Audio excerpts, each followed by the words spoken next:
E continuando resolvendo a prova de 2011, né? Vamos para a questão 62. A questão 62 tem a ver com polinômios, tá? E a gente vai utilizar a chamada teoria da decomposição.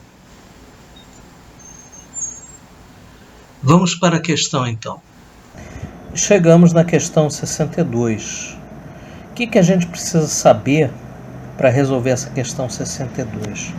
Precisamos saber o teorema da decomposição, tá? O teorema da decomposição diz o seguinte. Por exemplo, nós temos aqui, eu coloquei aqui um polinômio de grau 3. Ax ao cubo mais bx ao quadrado mais cx mais d.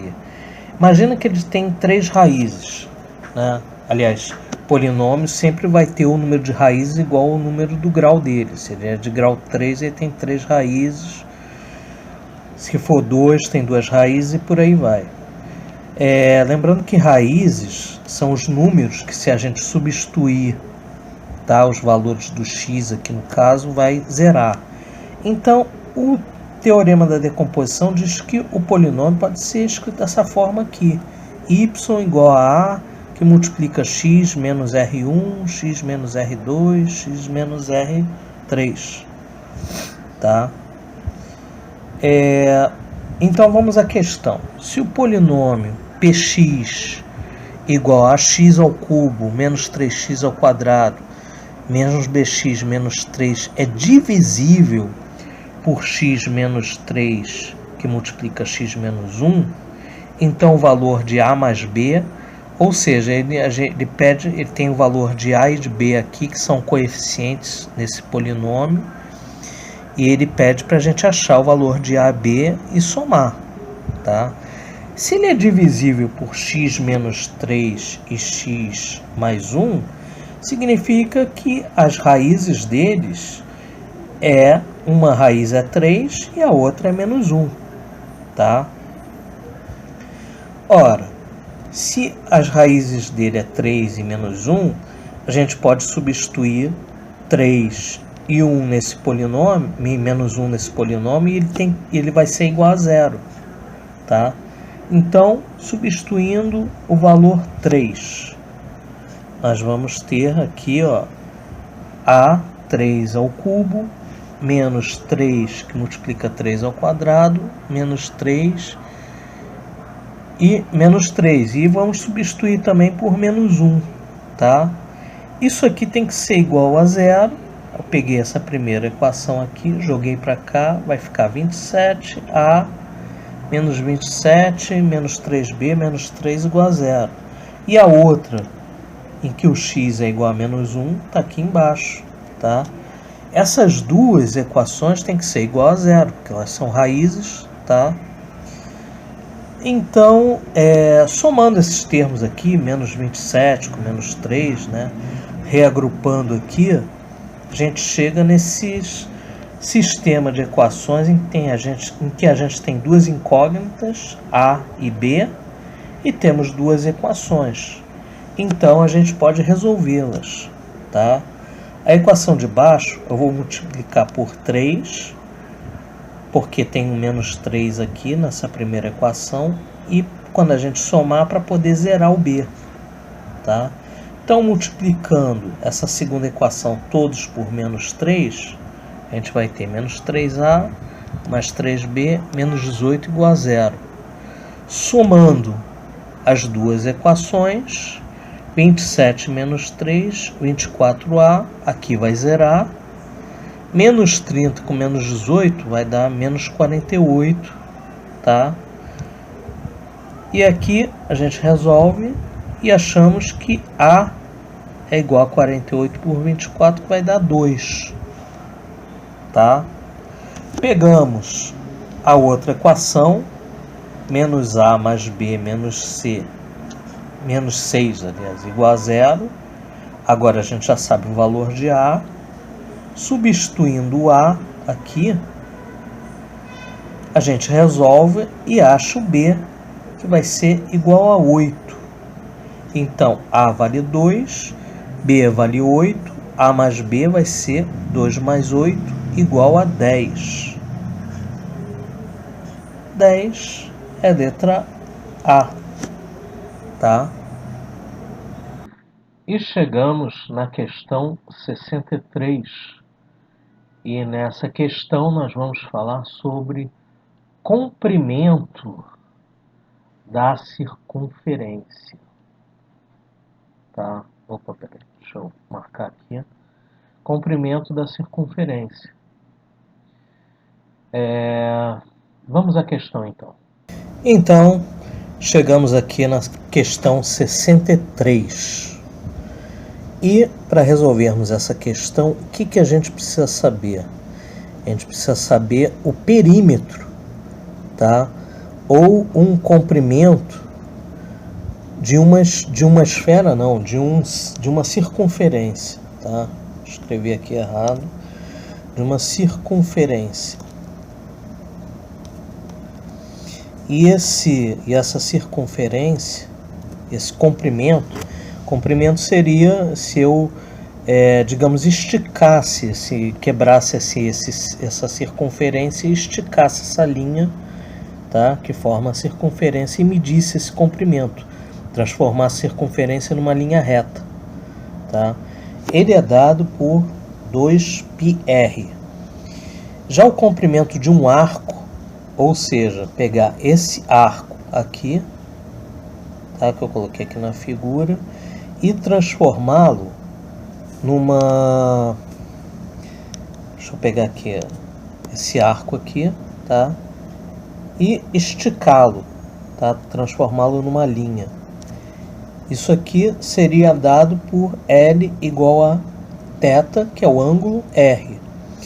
Repare que a gente pode também entender o comprimento de uma circunferência como um comprimento de um arco, só que é um arco que tem um ângulo de 360 graus.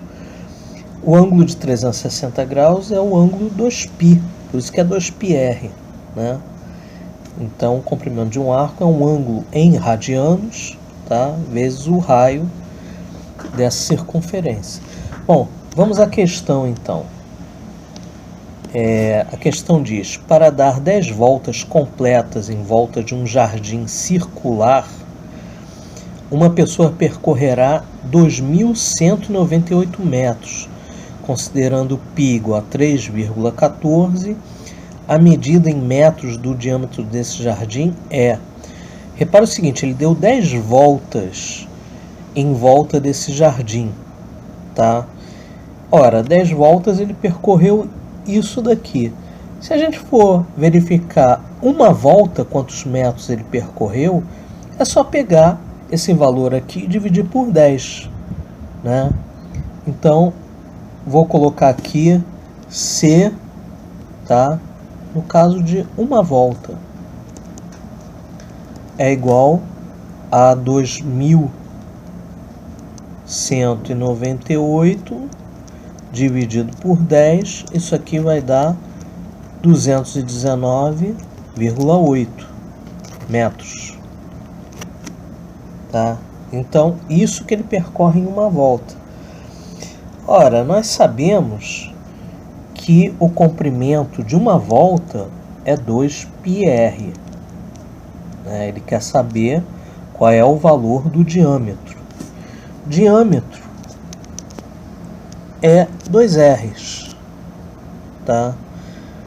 Então, o R, um raio, seria o diâmetro dividido por 2.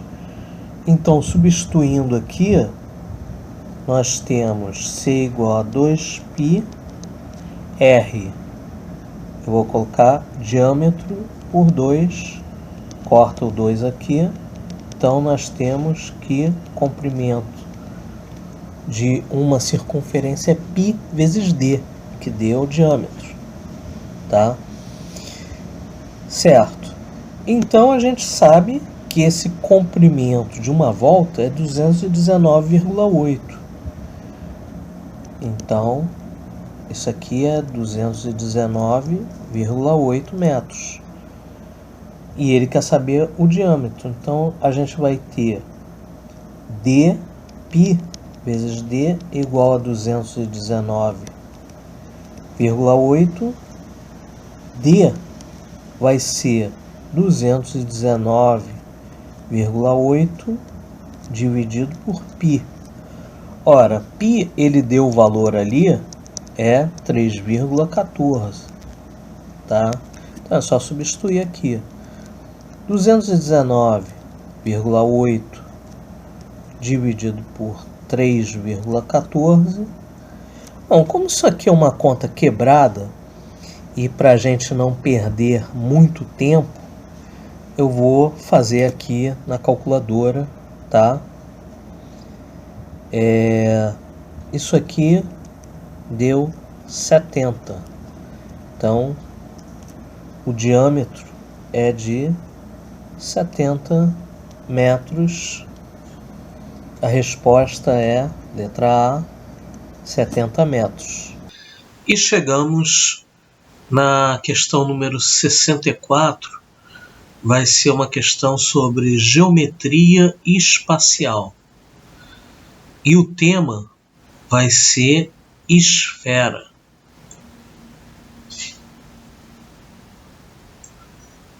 Mais precisamente, volumes. Vamos à questão então. E chegamos na questão 64. E para resolver a questão 64, que é uma questão de geometria espacial, o que a gente precisa saber? A gente precisa saber o volume de uma esfera, não confundir volume com área, tá? No caso de figuras espaciais, a gente tem área e tem volume. No caso de figuras planas, a gente só tem área, tá? Então, o volume de uma esfera, a área de uma esfera seria 4πr². O volume é 4, aliás, a área de uma esfera seria 4πr², tá? A área é sempre ao quadrado. E volume seria 4/3 de πr². Um volume ou seja, isso aí seria o volume de uma laranja inteira, tá? R é o raio dessa esfera. Qual seria o volume de uma semisfera? Semisfera é a laranja cortada pela metade, como a gente pode ver aqui nessa figura. Ora, o próprio nome já diz, semisfera é metade. Então, o volume de uma semisfera é metade do volume de uma esfera. Se o volume de uma esfera é 4/3, o volume de uma semisfera vai ser 2/3 de πr². Vamos para a questão então. A cuba de uma pia tem a forma de uma semisfera de 3 decímetros de raio. A capacidade dessa cuba é em π/litros. Uma outra coisa que eu esqueci de falar é que essa é uma questão também de conversão de unidades, tá? Lembrando que 1 centímetro cúbico equivale a 1 ml, 1 mililitros. 1 decímetro cúbico equivale a 1 litro, tá? Como o raio já está em decímetro e ele pede a resposta em litros, a gente não precisa converter, porque a gente vai achar o volume em decímetro cúbico, que vai ser a mesma coisa que em litros, tá? Mas se fosse em metros cúbicos, teria que passar para litros, né? Se for o caso, e vice-versa. Bom, então vamos para a questão. Como é uma semisfera, ele pergunta qual é a capacidade dessa cuba, né? Imagina que essa segunda figura aqui seria essa cuba. É só a gente calcular o volume dessa semisfera, que é 2/3 de πr², em que R é igual a 3 decímetros. Substituindo aqui então o R, a gente vai achar o volume. Vai ficar 2/3 de π vezes 3 ao cubo. Tá? 3 ao cubo é a mesma coisa,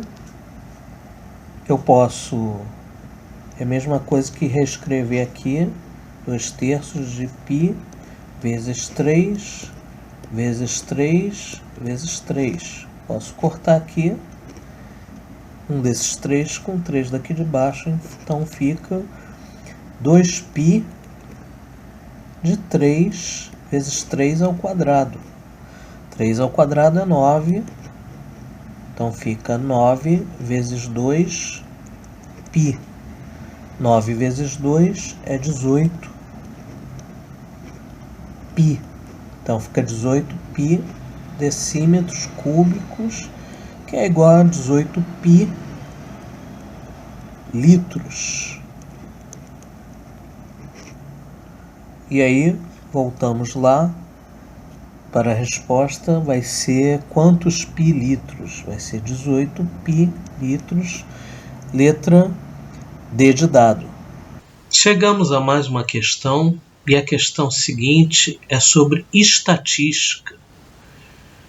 Mais precisamente sobre polígono de frequência.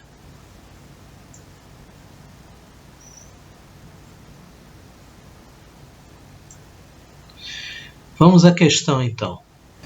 E chegamos à questão 65. O que a gente precisa saber para resolver essa questão 65? A gente precisa de alguns conhecimentos de estatística, tá? Principalmente em relação à distribuição de frequências. O que é uma distribuição de frequências? É uma forma de apresentar os dados em que a tabela aqui, no caso, mostra a frequência em que um intervalo de valores possui.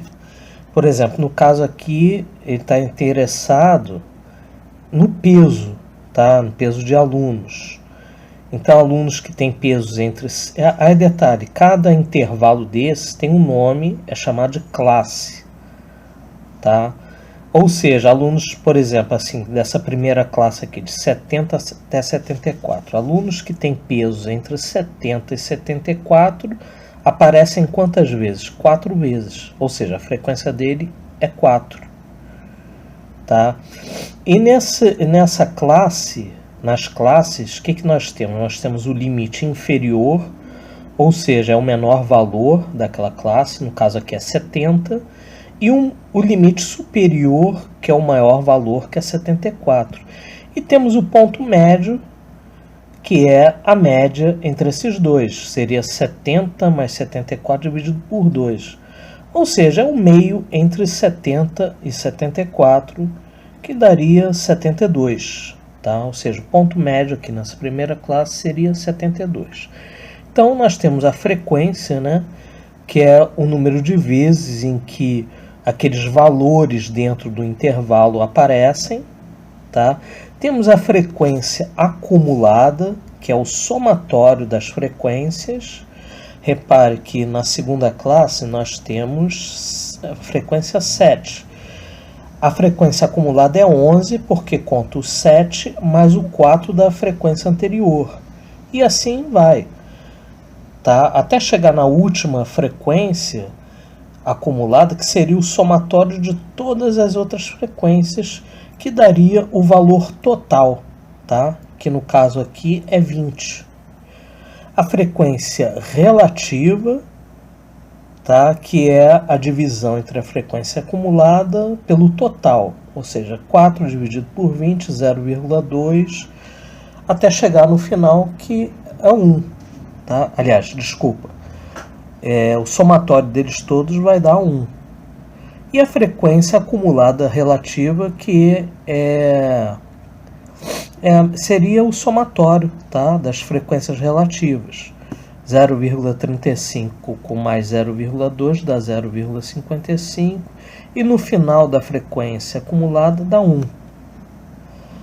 Então, esse é a tabela da distribuição de frequências. Agora, como é que a gente pode mostrar graficamente esses valores? Nós temos dois tipos. Nós temos o polígono de frequências e a ogiva. O polígono de frequências, a abscissa, tá? Que é o valor aqui do x, ela vai ter que pontos? É o ponto médio, tá? Ou seja, eu vou pegar essa primeira distribuição de classe aqui, achar o ponto médio dele e ir marcando aqui o eixo do x. E o eixo dos y eu coloco a frequência. Ou posso colocar a frequência relativa também, tá? E com isso eu construo o polígono de frequências. Já a ogiva, o que eu vou pegar na abscissa? Eu vou pegar os limites superiores, tá? Aí nós temos aqui esse exemplo de ogiva. Eu estou pegando esses limites superiores e colocando aqui no eixo do x, tá? Por exemplo, o primeiro é 154, o outro é 160. E no eixo dos y, eu vou colocar a frequência acumulativa, tá? Que é essa frequência acumulada, que é essa daqui. Por isso que quando ele chega aqui no finalzinho, a frequência que ele mostra é o somatório de todas as outras frequências. Então, essa é a diferença entre o polígono de frequências e ogiva. Então, vamos lá para a questão 65. Considere o polígono de frequência e a ogiva, ambos representativos de uma distribuição de frequência com classes. As abscissas, ou seja, o eixo do x, dos pontos que orientam as construções do polígono e da ogiva, são, respectivamente, aquilo que eu falei. No caso do polígono,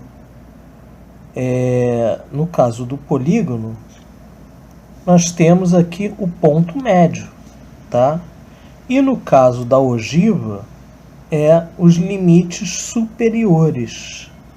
Então, é pontos médios e limites superiores, letra C de casa.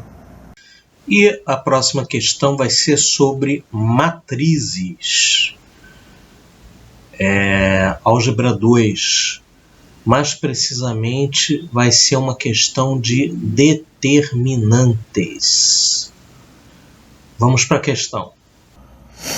E chegamos na questão 66. O que a gente precisa saber na questão 66 para resolver esse problema? A gente precisa conhecer matrizes, tá? E determinantes das matrizes. Determinantes de uma matriz quadrada, né, que é essa matriz quando o número de colunas é igual ao número de linhas, é um número real que a gente transforma essa matriz e que ele pode ter vários significados dependendo pelo contexto. Bom, geralmente a gente tira o determinante de matrizes 3x3 ou 2x2. E para essas duas matrizes tem métodos específicos. Um dos métodos para resolver uma matriz 3x3 é esse daqui, em que a gente repete as duas primeiras colunas e marca diagonais, tá? E soma a multiplicação das diagonais principais, ou melhor, soma e depois subtrai da soma das diagonais secundárias. Eu vou mostrar que talvez fique mais claro. Por exemplo, determinante de A. Primeiro vamos pegar as diagonais principais aqui. 2, 5 e 1. Tá? Ou seja, vamos fazer 2 vezes 5 vezes 1. Isso aqui vai dar 10. Depois vamos para outra diagonal aqui. 1 vezes 1 vezes 3. 1 vezes 1 vezes 3 vai dar 3. Vamos para outra. 3 vezes 0 vezes 2. 3 vezes 0, só 3 vezes 0 já vai dar 0. Né? Repare que termina aqui, já que a próxima não tem mais 3 números. Então vamos para diagonal oposta. Né? Então vai ser... Aí eu vou inverter o sinal, deixa eu botar menos aqui. Aí fica 1 vezes 0 vezes 1. 1 vezes 0 vezes 1 vai dar 0. O próximo vai ser 2 vezes 1 vezes 2. Isso aqui vai dar 4. E o próximo vai ser 3 vezes 5 vezes 3. 3 vezes 5, 15. 15 vezes 3 vai dar 45.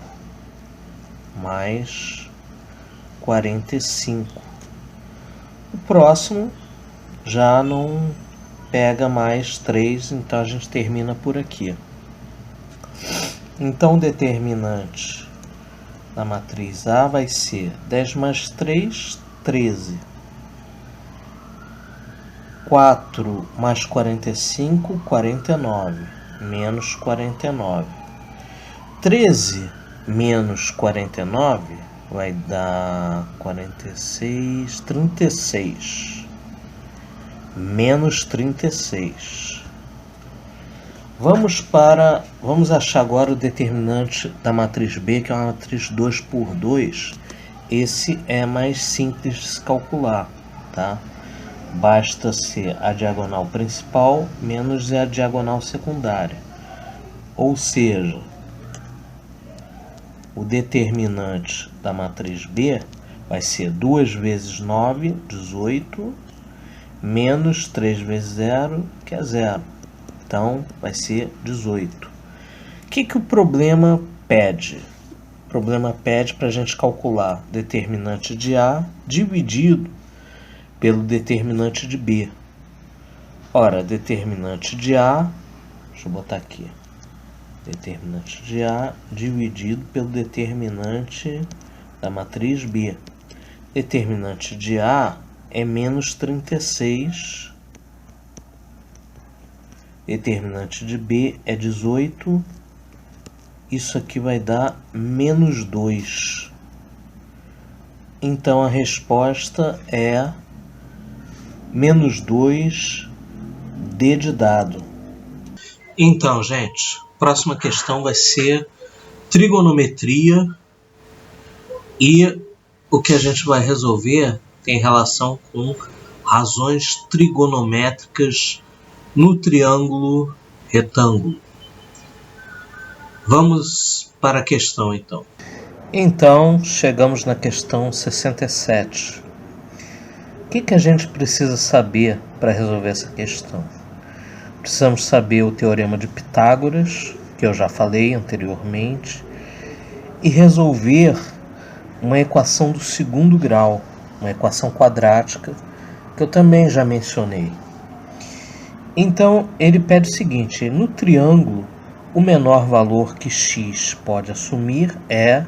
Ele deu os dois lados aqui do triângulo, deu um dos ângulos, 60 graus, e o lado x aqui que ele quer saber quanto é que vale. Então, a primeira coisa que a gente faz é traçar aqui uma altura h desse triângulo e dividir esse triângulo em dois triângulos retângulos, tá? Vamos...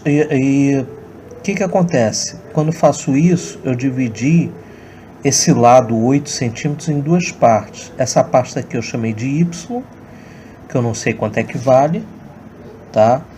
E a outra vai ser 8 menos y, porque isso tudo aqui vale 8, né? Somar y com 8 menos y, a gente tem 8, tá?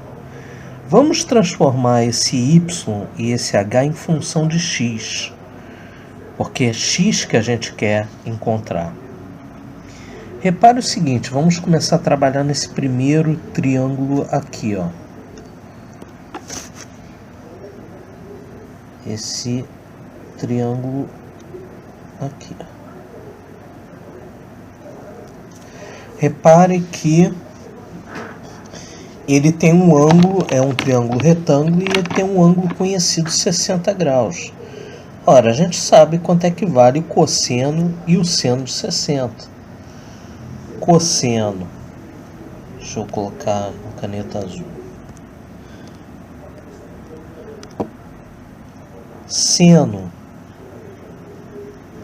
de 60 graus vale raiz de 3 sobre 2, tá? E num triângulo retângulo, o seno é o cateto oposto sobre a hipotenusa, ou seja, é H sobre X.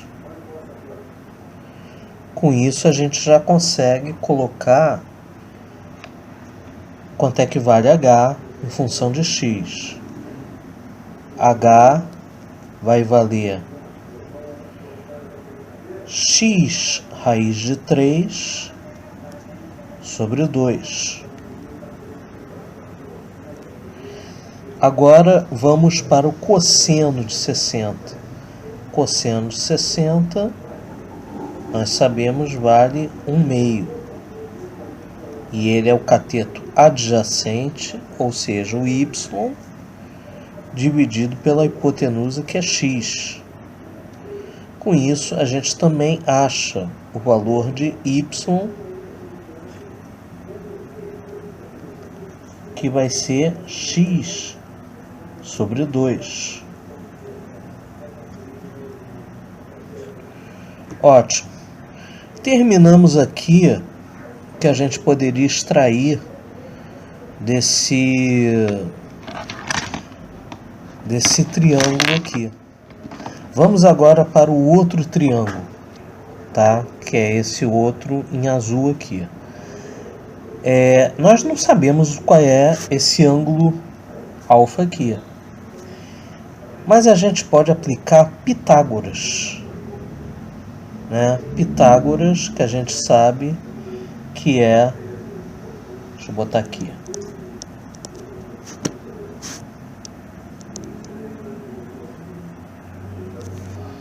que é a hipotenusa ao quadrado igual ao cateto 1 ao quadrado mais o outro cateto ao quadrado, né? Repare que a hipotenusa é 7 e os catetos é H e 8 menos Y. A gente já sabe que o H, deixa eu botar H' aqui para não confundir. Então a gente sabe que o H, ele é x raiz de 3 sobre 2 e o y é x sobre 2. Aplicando Pitágoras aqui, a gente vai ter aqui 8 menos 7 ao quadrado, tá? Que é a hipotenusa, é igual a 8 menos y ao quadrado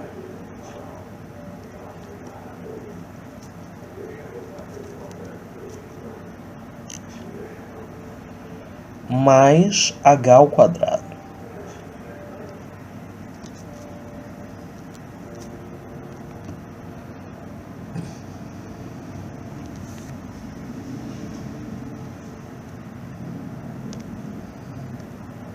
Deixa eu escrever um y aqui, melhor. Então, 7 ao quadrado é 49. 8 menos y ao quadrado é um produto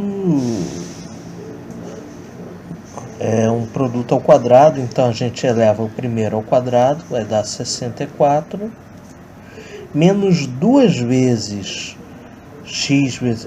o que eu estou fazendo é o seguinte, gente, por exemplo, a mais b ao quadrado é igual ao quadrado mais 2ab mais b ao quadrado.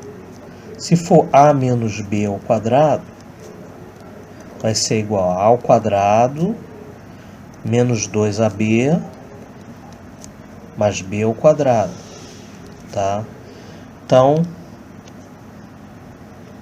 vamos substituindo aqui. Fica 49 é igual a 64, que é 8 ao quadrado, menos 2 vezes 8y, vai ficar menos 16y mais y ao quadrado, mais h ao quadrado. Agora vamos substituir, tá, os valores de h e de y. Então nós vamos ter 49 é igual a 64 menos 16 vezes y. Quem é y? Y é x sobre 2. Menos 16 vezes x sobre 2. Tá? Mais y ao quadrado. X ao quadrado sobre 4 mais h ao quadrado. H é x raiz de 3 sobre 2. Ao quadrado vai ficar, raiz de 3 ao quadrado fica 3, x elevado ao quadrado, 2 elevado ao quadrado é 4. Tá? Então a gente pode cortar aqui, 16 por 2 é 8, tá? Então, vamos continuar aqui. 49 é igual a 64 menos 8x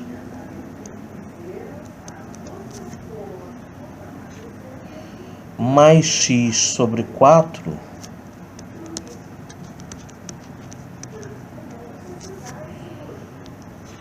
mais 3x ao quadrado sobre 4.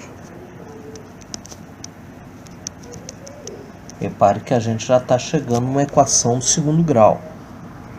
Então, vai ficar 49 é igual a 64 menos 8x.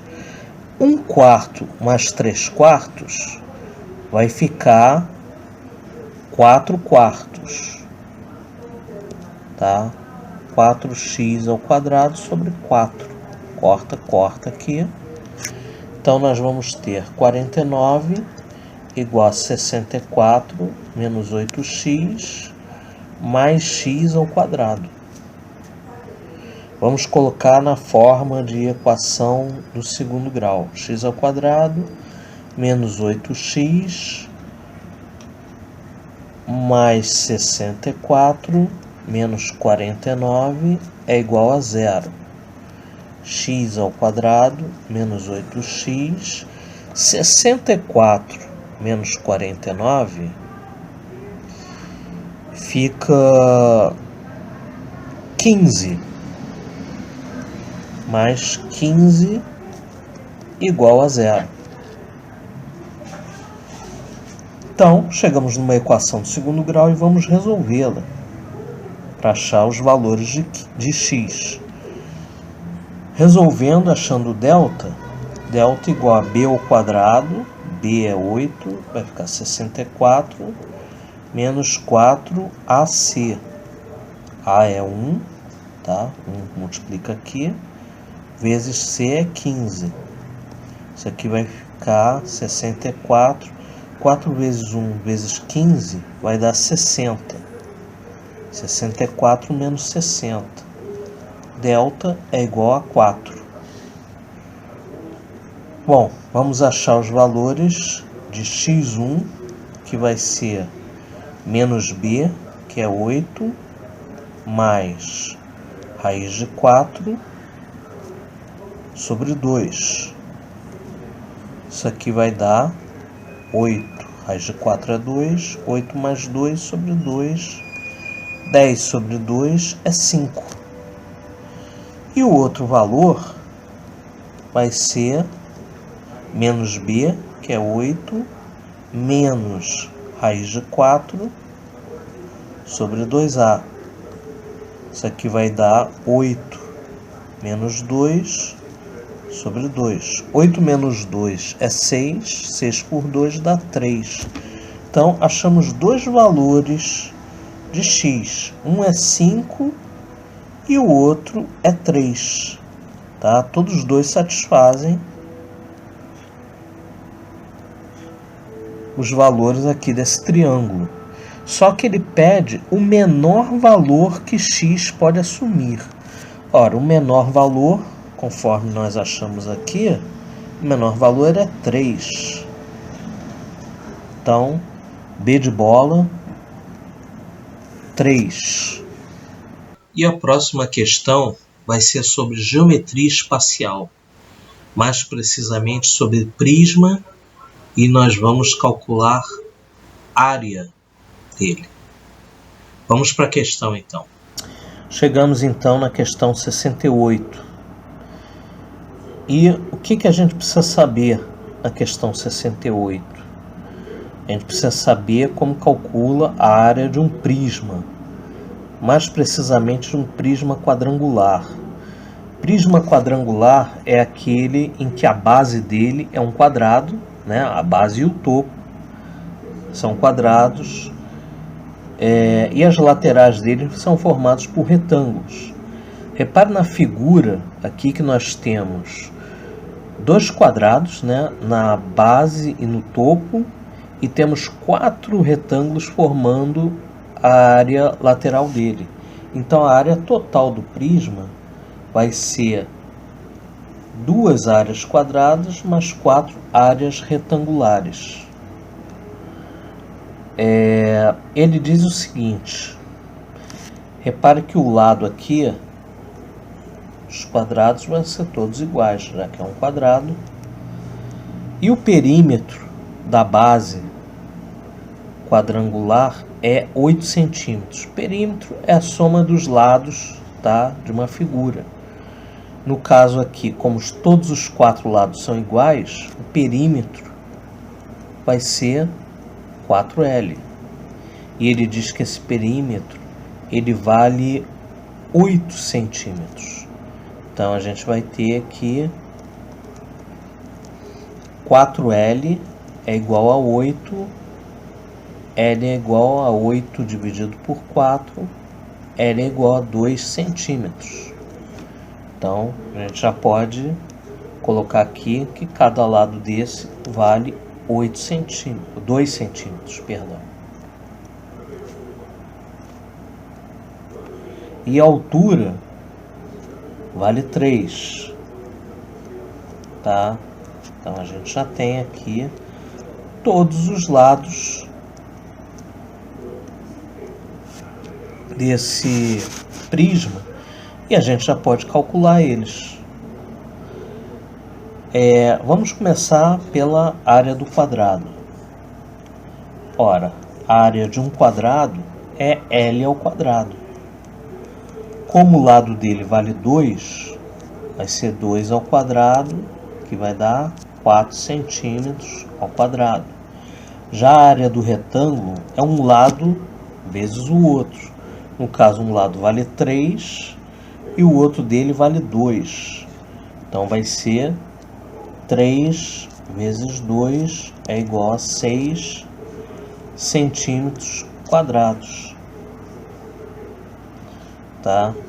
Então vamos calcular a área total, que vai ser 2 vezes a área do quadrado mais 4 vezes a área do retângulo. Então a área total vai ser 2 vezes 4 mais 4 vezes 6.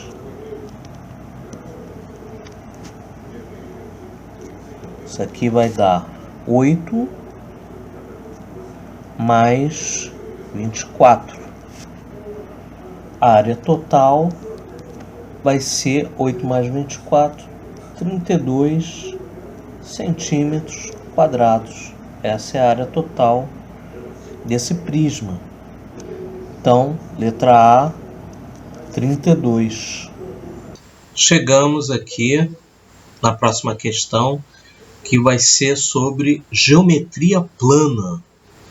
E os assuntos vão ser circunferência, tá?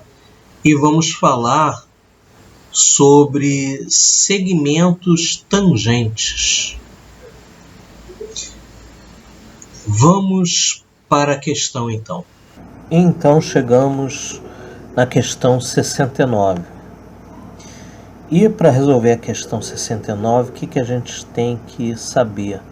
A gente tem que saber o que é o conceito de tangente numa circunferência. Tangente é quando a gente tem uma reta tangente, é quando ela encosta a circunferência num único ponto.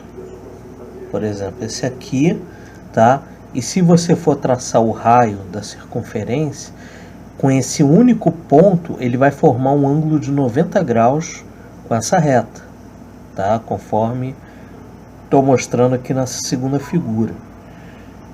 Então, na questão ele diz o seguinte: na figura, O é o centro da circunferência e PA, que é essa reta aqui, é tangente a ela, em P, né? Se PAO, ou seja, esse ângulo aqui, tá?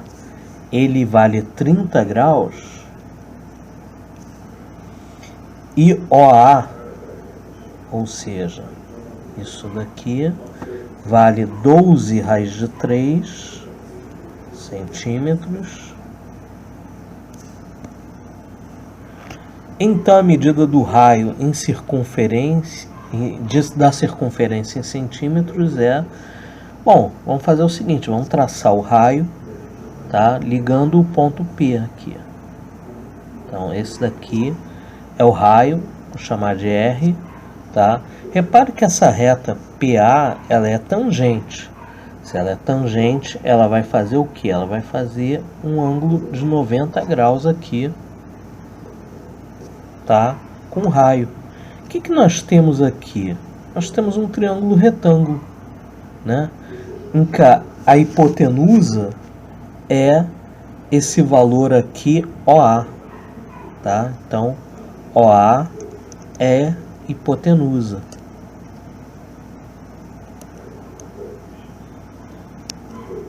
É a hipotenusa, e ele vale, OA, vale 12 raiz de 3.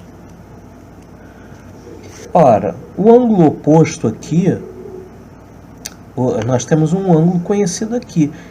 A gente pode calcular o seno dele. E o seno de 30 é conhecido, né? Seno de 30, ele é igual a 1 meio. E o seno de 30 é cateto oposto sobre a hipotenusa. Ou seja, é R sobre a hipotenusa, que é 12 raiz de 3. Com isso a gente tem como achar o R. Então vamos ter R sobre 12 raiz de 3 é igual a 1 meio. É igual a 1 meio. Então, aqui a gente tira que R é igual a 12 raiz de 3 sobre 2. 12 por 2 é 6. Então, nós temos que R é igual a 6 raiz de 3. Tá? Achamos o raio, que é o que ele pede. 6 raiz de 3 é letra C de casa.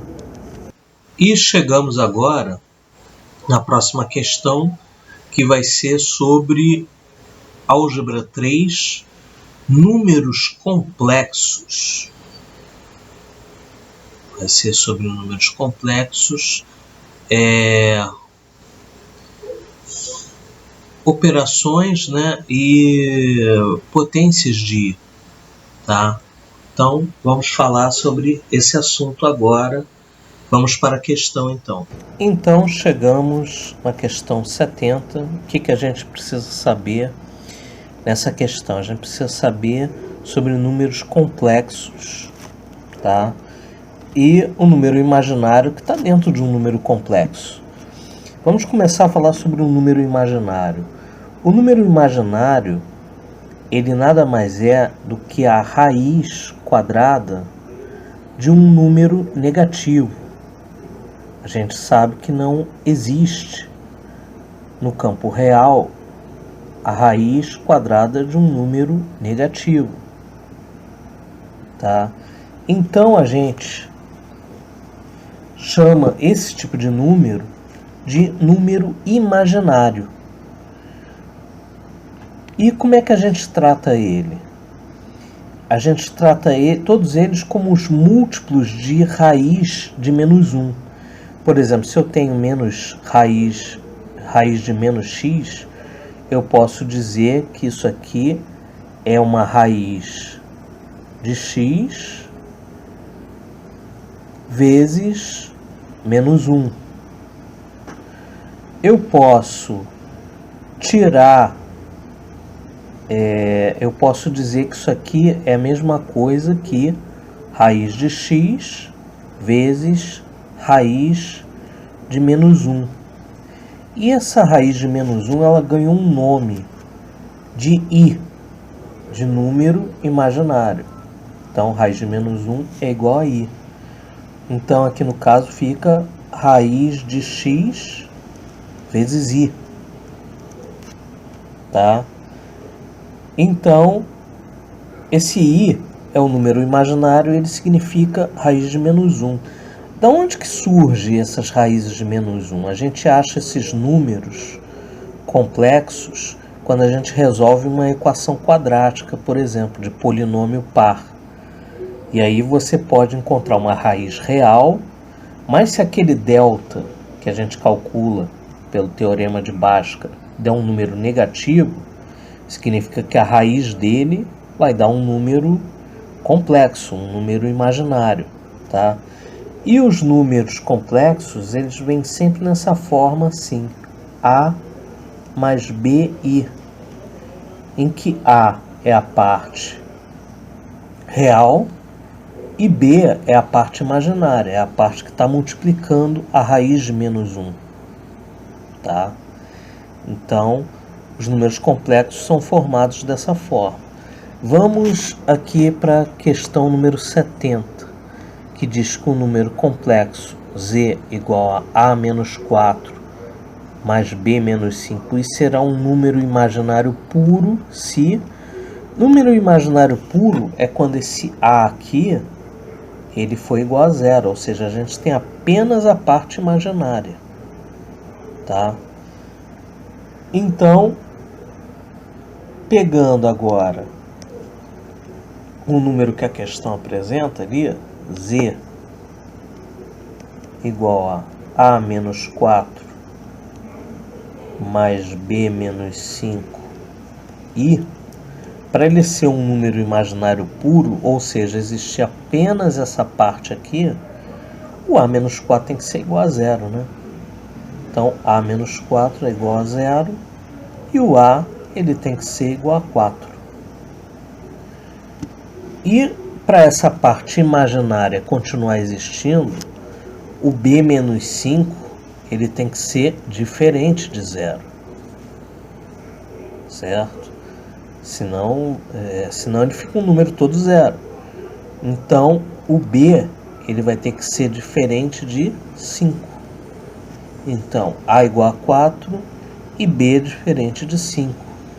Então, isso é letra B de bola. Nessas condições, um número complexo será um número imaginário puro, ou seja, vai ter apenas a parte imaginária dele. E para essa questão a seguir, a gente vai ter que ter conhecimentos de álgebra 1 e principalmente de funções logarítmicas. Vamos para a questão então. E chegamos até a questão 71. E o que a gente precisa saber para essa questão 71? Precisamos saber sobre logaritmo e as propriedades do logaritmo. Então nós temos aqui a definição do que é logaritmo, tá? Logaritmo, por exemplo, aqui de A na base B vai ser igual a um número x. Isso aqui é a mesma coisa que dizer que essa base B elevado a x é igual a A. Ou seja, o logaritmo de um número significa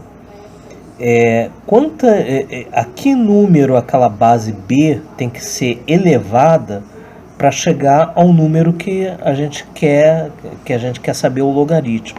Isso é o logaritmo, tá?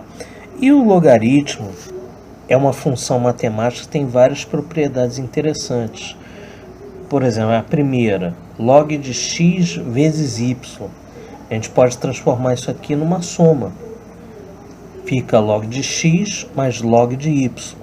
E se é uma divisão, né, que é o oposto da multiplicação, ele se transforma numa subtração. É a mesma coisa que o log do numerador menos o log do denominador, tá? E a terceira propriedade interessante é log de x elevado a y. Isso aí é a mesma coisa que transformá-lo numa multiplicação. O y pode sair aqui, né, do coeficiente e fica multiplicando log de x. Mesma coisa, y log de x. Vamos para a questão então. A razão entre o logaritmo de 16 e o log de 4 numa mesma base, né, sendo essa base diferente de 1 e maior do que 0. Então nós temos isso aqui, ó, que ele quer saber. Log de 16, tá, na base B dividido por log de 4 na base B. Isso aqui é que ele quer saber. Ora, vamos pegar o número 16. Número 16, ele é o quê? Número 16, ele é a mesma coisa que 4 elevado ao quadrado.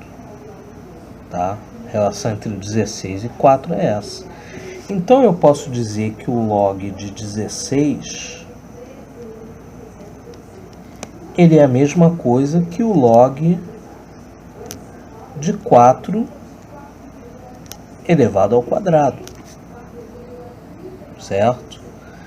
Repare que 4 elevado ao quadrado, a gente pode aplicar essa última propriedade que a gente viu aqui, ó. Y logaritmo de x. Então eu posso dizer que log de 4 elevado ao quadrado é igual a 2 log de 4. Então eu posso dizer que log de 16 é igual a 2 log de 4. Ora, repare só, eu quero saber log de 16 por log de 4. Então é só eu jogar o log de 4 aqui para baixo. Ficar log de 16 dividido por logaritmo de 4. Isso aqui vai ser igual a quê? Sobrou só o 2 ali. Então isso aqui é igual a 2. Log de 16 dividido por log de 4 é igual a 2. Então, D de dado, 2. E chegamos na questão 72, que é sobre estatística. E a questão é sobre distribuição de frequências e os tipos de frequências. Vamos para a questão então. Chegamos aqui na questão 72. Nós temos a distribuição de frequência tá? Que eu já falei na outra questão. Ele dá aqui, no caso é no hospital, né? Ele dá aqui o número de pacientes. O número de pacientes a gente pode entender como a frequência dele, tá? E ele pergunta, a frequência relativa da terceira classe dessa distribuição é... Então a gente tem que pegar a terceira classe, essa daqui é a primeira classe, essa daqui é a segunda, e a terceira é essa daqui, tá? Ora, o que é frequência relativa? Frequência relativa é a fração que esse número aqui, por exemplo, 27, ele tem em relação ao número total de pacientes. Ela pode ser uma fração, pode ser a porcentagem. Porcentagem é simples, se eu acho a fração, é só multiplicar por 100 que eu acho a porcentagem. E para a gente achar a fração dele, o que a gente tem que fazer? Primeiro a gente tem que... Como é que se acha a fração? Eu tenho que dividir esse número aqui pelo número total de pacientes. A gente tem que saber o número total e... Para saber o número total é só somar o número total, o número de pacientes. Então vai ser 8 mais 12 mais 27 mais 31 mais 10 mais 2. Bom, 8 mais 12 vai dar 20, 20 mais 27, 47... 47 mais 31 vai dar 78, 78 mais 10 dá 88, 88 mais 2 dá 90. Então, temos 90 pacientes. Então, a frequência relativa vai ser o quê? Vou botar um FR aqui de frequência relativa. Vai ser o 27 dividido por 90. 27 eu posso dividir por 9, vai dar 3. 90 por 9 vai dar 10. Então a gente vai ter 3 dividido por 10, que é igual a 0,3. Multiplicando esse 0,3 por 100, a gente vai ter 30%. Então, vamos ter 30% que é C de casa, tá? Uma questão bem simplesinha.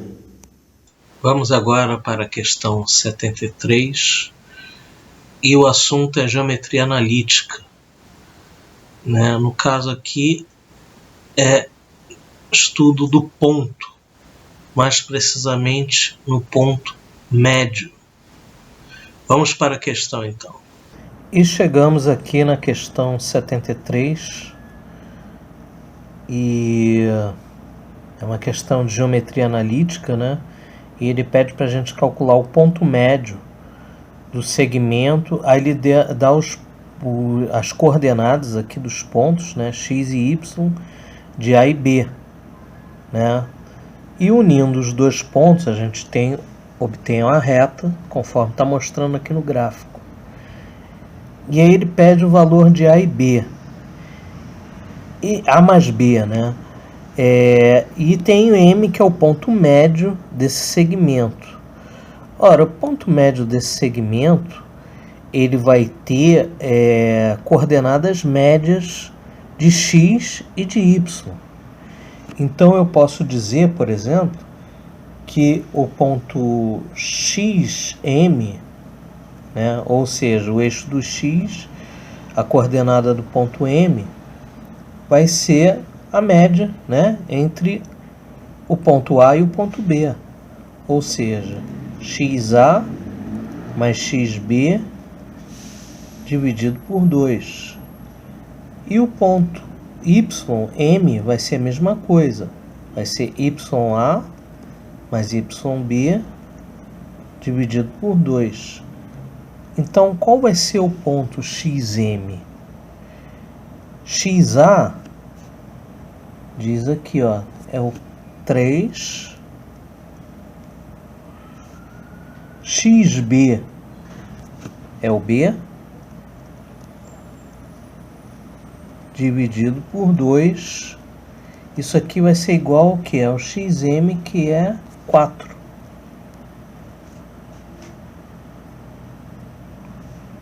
Tá? E aqui o YA vai ser o 1. YB vai ser o 5. Isso aqui dividido por 2 vai dar 6 por 2, vai dar 3.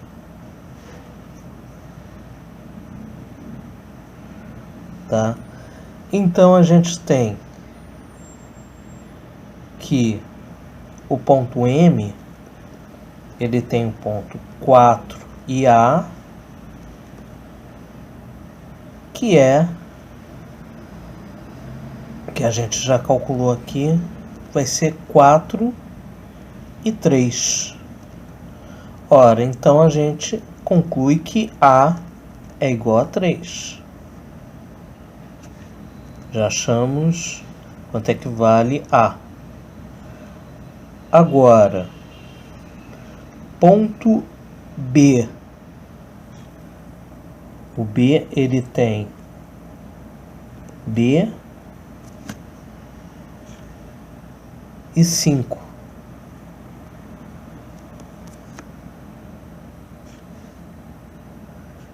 E a gente sabe aqui que 3 mais B sobre 2 é igual a 4.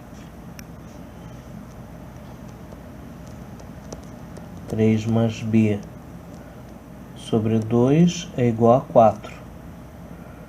3 mais B é igual a 2 vezes 4, que vai ser igual a 8. B é igual a 8 menos 3, que é igual a 5. Então, os pontos A e B são A igual a 3 e B igual a 5. Ele pede para a gente calcular A mais B. A mais B vai ser 3 mais 5, que é igual a 8. Então, a resposta correta é a letra A, 8. E chegamos na penúltima questão, que também vai ser de geometria analítica, e o assunto vai ser reta, equação geral, aquela do AX mais B. Vamos para a questão, então. E chegamos na questão 74. E o que a gente precisa saber para resolver essa questão? A gente precisa saber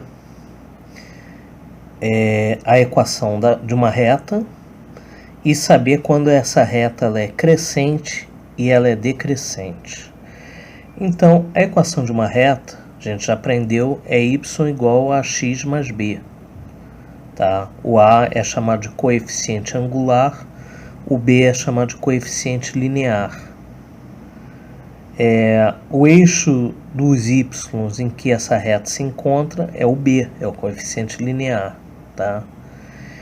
E o menos B sobre A é quando a gente tem a situação que o y é igual a zero. E quando o A, o coeficiente angular, ele é maior do que zero, a gente pode dizer que essa função ela é crescente, e quando o A ele é menor do que zero, a gente pode dizer que ela é uma função decrescente. Bom, posto isso, vamos para a questão. A função definida por y igual a mx menos 1 mais 3 menos x será crescente se... Bom, deixa eu escrever aqui essa função y igual a m que multiplica x menos 1 mais 3 menos x. Antes, vamos colocá-la no formato de ax mais b. Ou seja, vamos colocar tudo que tiver multiplicando x em primeiro plano, tá? E depois os números, né, em segundo plano, que a gente chama de b. Bom, primeira coisa a fazer, vamos abrir aqui, multiplicar o m por x menos 1. Então a gente vai ter y igual a mx menos m mais 3 menos x. Vamos colocar primeiro os x. Mx menos x menos m mais 3. A gente pode colocar o x agora em evidência, e aí nós vamos ter m menos 1, que multiplica x, menos m mais 3. Comparando com a equação y igual a x mais b, a gente pode dizer que m menos 1 é igual a A, né?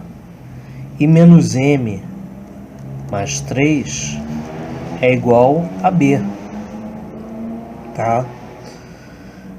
Ou seja, o que nos interessa para saber se ela é... Aí ele pergunta o seguinte: se ela será crescente, em que situação que ela vai ser crescente?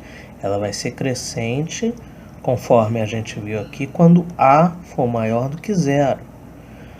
Ou seja, A maior do que zero significa que m menos 1 é maior do que zero. M menos 1 maior do que zero, a gente pode isolar o m aqui, igual como a gente faz nas equações. M vai ser maior do que 1. Passando o menos 1 para o outro lado, ele fica positivo. Então, m maior do que 1 é letra B de bola. E chegamos à etapa final, a última questão, questão número 75, que vai ser sobre álgebra 2, princípio fundamental da contagem. Já teve uma outra questão sobre essa, né, que nós resolvemos, e tanto que ela já está até marcada aqui, e vamos para mais uma questão que fala sobre esse assunto. Vamos para a questão então. E chegamos aqui na questão 75, e essa questão ela trata novamente do princípio fundamental da contagem, que eu já tinha mencionado anteriormente, né? Esse princípio se baseia quando a gente quer calcular as possibilidades de um evento que possui várias etapas. Vamos colocar aqui como exemplo um evento que possua 3 etapas. Se esse evento possui 3 etapas e na primeira etapa existe x possibilidades de executá-las, imagina que na segunda etapa possui y possibilidades de executá-las e na terceira etapa tem z possibilidades de executá-las. O total de possibilidades desse evento ocorrer vai ser multiplicar x vezes y vezes z. Esse vai ser o total de possibilidades, tá? Então, vamos para a questão.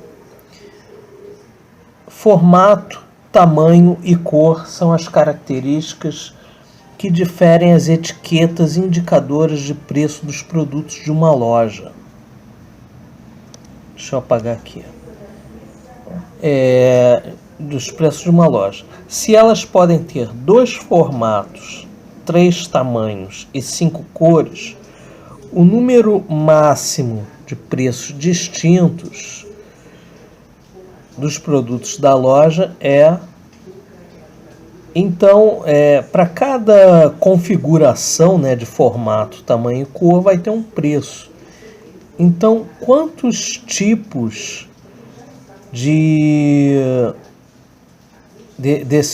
quantos preços, né, que vão corresponder a quantos tipos de produtos uma pessoa pode comprar, né? Quais são as possibilidades?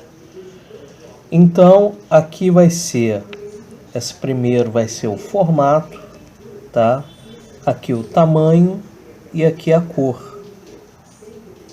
E o formato, a gente pode ter 2 formatos, pode ter 3 tamanhos e 5 cores. Quais vão ser todas as possibilidades, tá? E, consequentemente, todos os preços possíveis. É só multiplicar os 3 aqui. 2 vezes 3 vezes 5. 2 vezes 3, 6. 6 vezes 5, 30. B de bola, 30. E com isso a gente termina, né, a prova de 2011 para sargento da aeronáutica com especialidade de controle de tráfego aéreo. Espero que essa resolução ajude, né, a vocês a fazerem uma boa prova e a gente continua por aqui. Um abraço para todos.